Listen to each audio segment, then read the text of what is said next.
17 question हमने पहले कर लिए थे, तो अब 18th क्वेश्चन करते हैं, शॉर्ट आंसर टाइप क्वेश्चन।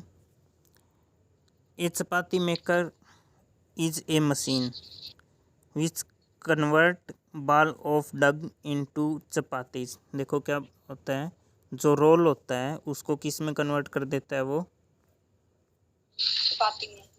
चपाती में कन्वर्ट कर देता है। रोल होता है ना जो, उसको एक फ्लैट चपाती बना देता है। तो उसमें कौन से फोर्स अप्लाई हो रहे हैं ये हमें बताना है। तो देखो क्या करते हैं हम, रोल से जो बेलन होता है, जो सिलेंडर होता है, उसको इसके ऊपर रोल करते हैं। तो कौन सा फोर्स इसके ऊपर हम अप्लाई करते हैं, मस्कुलर फोर्स हम अप्लाई करते हैं। ओके, तो मस्कुलर फोर्स अप्लाई होगा। ओके, और जहाँ से यहाँ से हमने होल्ड कर रखा है, मान लो इसको, जो हमारा ये सिलेंड्रिकल है, इसको हमने यहाँ से होल्ड कर रखा है और रोल कर रहे हैं इसके ऊपर। यहाँ पे भी कोई फोर्स अप्लाई होगा,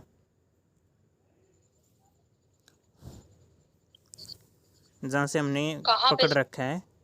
जैसे ऐसे होता है ना, ऐसे होता है, और ये वाला जो पोर्शन होता है इसको हम पकड़ते हैं। तो यहाँ पे जहाँ पे हमने पकड़ रखा है, यहाँ पे भी कोई फोर्स अप्लाई होगा। यस सर, फ्रिक्शन वाला। हाँ, यहाँ पे फ्रिक्शनल फोर्स अप्लाई होगा। Okay, yes sir. ओके, चलिए नेक्स्ट क्वेश्चन पे। Yes sir. ओके,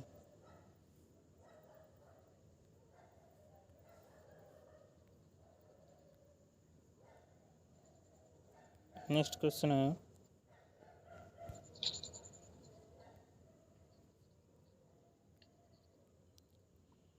क्वेश्चन क्या है, 29th क्वेश्चन है। In figure 11.7 shown a man which is with a parachute. Name the force which is responsible for his downward motion. Will the come down with same speed without the parachute?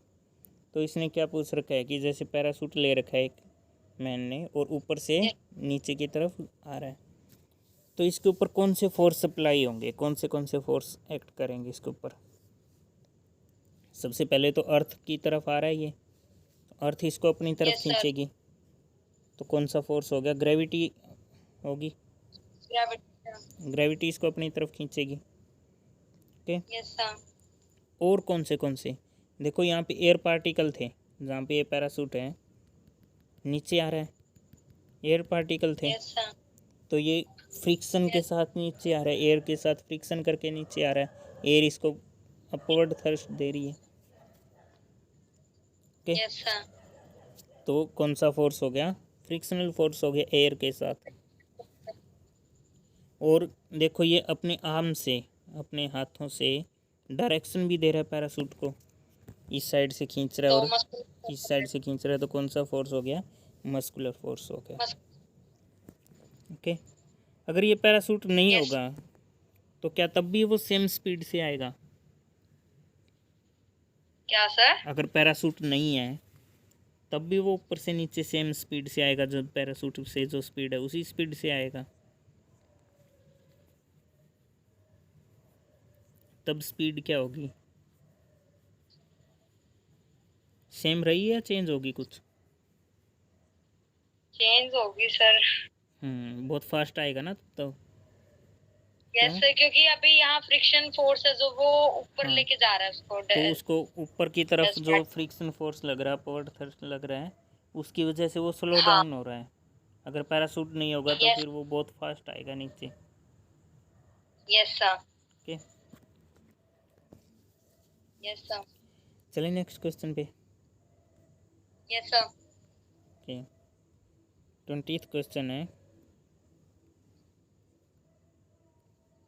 2 person are applying force on 2 opposite side of a moving cart.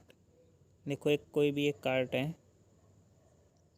उसके opposite direction में force लगा रहे हैं। 2 person are applying force on 2 opposite sides of a moving cart. दोनों opposite direction में force लगा रहे हैं। The car still move sir. With the same speed in the same direction, जैसे मूव कर रही थी सेम स्पीड और सेम डायरेक्शन से वो अब भी मूव कर रही है। What do you infer about the magnitude and direction of the force applied. तो हमें क्या बताना है, कितना फोर्स का मैग्नीट्यूड क्या होगा और फोर्स की डायरेक्शन क्या होगी, वो हमें बताना है। क्वेश्चन दोबारा रीड कर लेते हैं। 2 person are applying force on 2 opposite sides of a moving cart. तो कोई भी कार्ट है उसके अपोजिट साइड से फोर्स लगा रहे हैं और कार्ट क्या है, कंटिन्यू स्पीड में एक डायरेक्शन में जा रही है। तो अब हमें क्या बताना है, magnitude and direction of the force.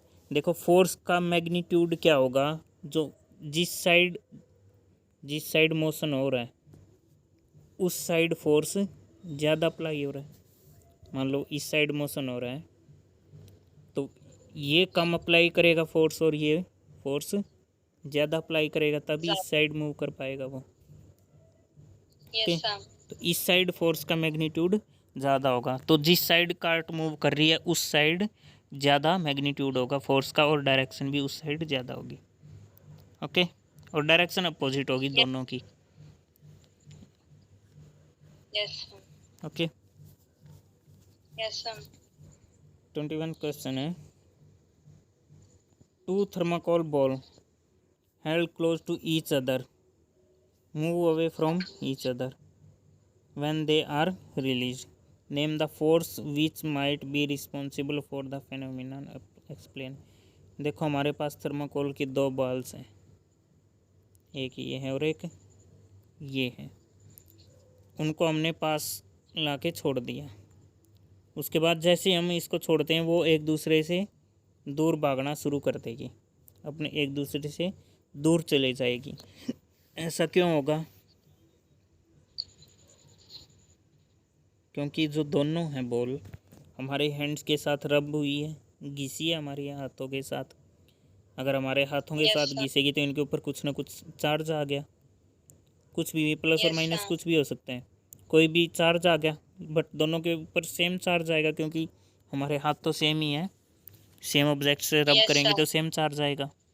तो सेम चार्ज क्या करते हैं, एक दूसरे को रिपेल करते हैं।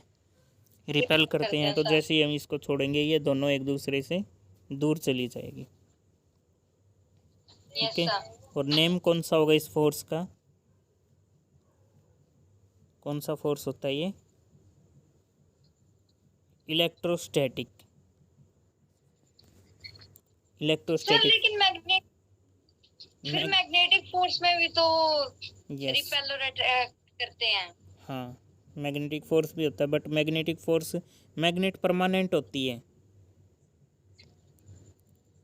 मैग्नेट जो मतलब होती है, सर मैग्नेट में ही होता है। हाँ जो मैग्नेट अट्रैक्ट और रिपेल करेगी ना, वो मैग्नेट सिर्फ Yes. मैग्नेटिक मटेरियल के ऊपर इफेक्ट करेगी।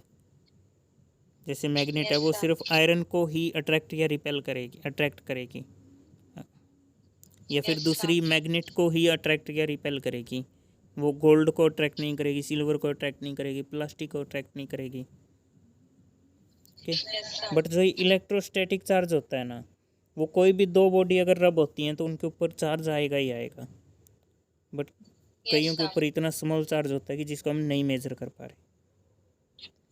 Yes, sir. ओके, ये इलेक्ट्रोस्टैटिक का मीनिंग होता है electron at rest.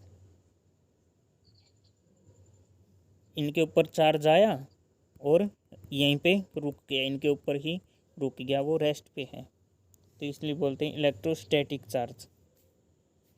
Okay, Yes, sir.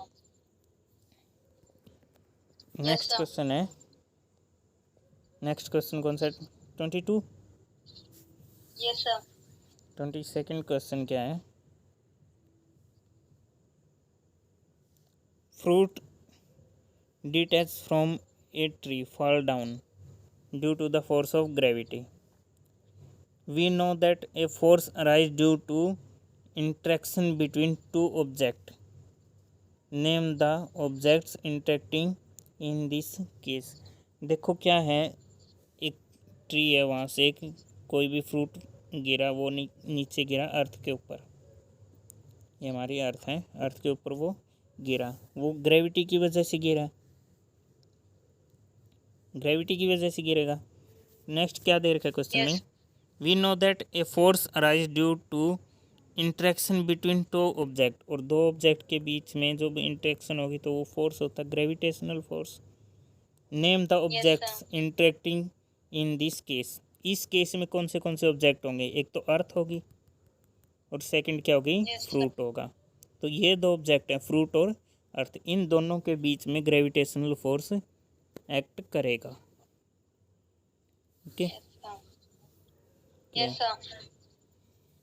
Next 23rd question है, a man is pushing A cart down A slope, तो क्या है, एक स्लोप है ऐसे ऊपर से नीचे की तरफ, तो एक कार्ट है, कोई मैन उसको पुश कर रहा है डाउनवर्ड नीचे की तरफ। Suddenly the car start moving fastly and he want to slow it down, what should he do. तो देखो नीचे की तरफ इस साइड फोर्स लगाया तो ये बहुत फास्टली मूव करना शुरू कर देगी। अब इसको स्लो डाउन करनी है तो ये क्या करेगा, ये अपने फोर्स की डायरेक्शन चेंज करेगा। पहले वो इस डायरेक्शन में फोर्स लगा रहा था, अब इस डायरेक्शन में उसको फोर्स लगाना पड़ेगा स्लो डाउन करने के लिए। ओके, तो क्या करना पड़ेगा, उनको अपने फोर्स की डायरेक्शन अपोजिट करनी पड़ेगी। ओके, नेक्स्ट है,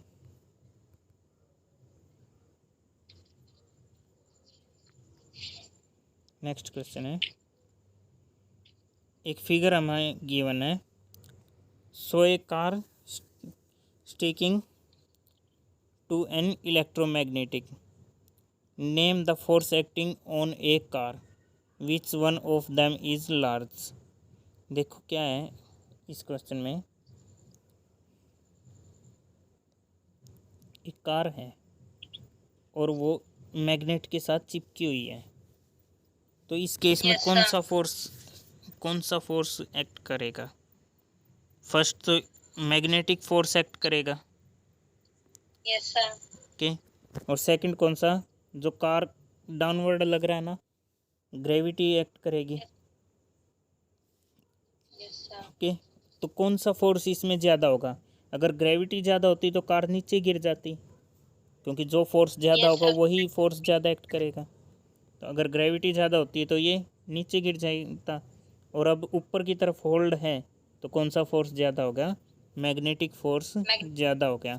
और ये कौन सी मैग्नेट है, इलेक्ट्रोमैग्नेटिक फोर्स। मैग्नेटिक और इलेक्ट्रोमैग्नेटिक में क्या डिफरेंस है, सर इसी में सबसे ज्यादा कंफ्यूजन हो रही है। जो मैग्नेटिक फोर्स होता है वो परमानेंट मैग्नेट की वजह से होता है, परमानेंट मैग्नेट जो होती है नॉर्थ साउथ पोल होते हैं, जो परमानेंट मैग्नेट होती है वो होता है मैग्नेटिक फोर्स, उसकी वजह से। और जैसे हमारे पास एक वाइंडिंग है, हमने वायर लपेट के एक वाइंडिंग बना दी और उससे इलेक्ट्रिसिटी पास करेंगे, हम उसमें से इलेक्ट्रिसिटी पास करेंगे, तब क्या होगा, इसमें मैग्नेटिक फील्ड जनरेट हो जाएगा। ओके, तो जो ये मैग्नेटिक फील्ड जनरेट होगा तो ये मैग्नेट की एज लाइक मैग्नेट एक्ट करना शुरू कर देगी, तो ये होगा electromagnetic force. Okay, magnetic force होगा परमानेंट मैग्नेट के ऊपर। यस, इलेक्ट्रोमैग्नेट सर, हाँ इलेक्ट्रोमैग्नेट, जब इलेक्ट्रिसिटी की वजह से मैग्नेट बनी तब होगा इलेक्ट्रोमैग्नेट। Yes sir. ओके, और जब परमानेंट मैग्नेट है, जो मार्केट में आती है मैग्नेट आती है, वो होता है मैग्नेटिक फोर्स। ओके, ओके, तो हो गए हमारे ये क्वेश्चन, लॉन्ग आंसर टाइप हो गए, रह गए बस, ये कल करते हैं फिर next. Yes sir, okay, okay, good night sir. Good night sir.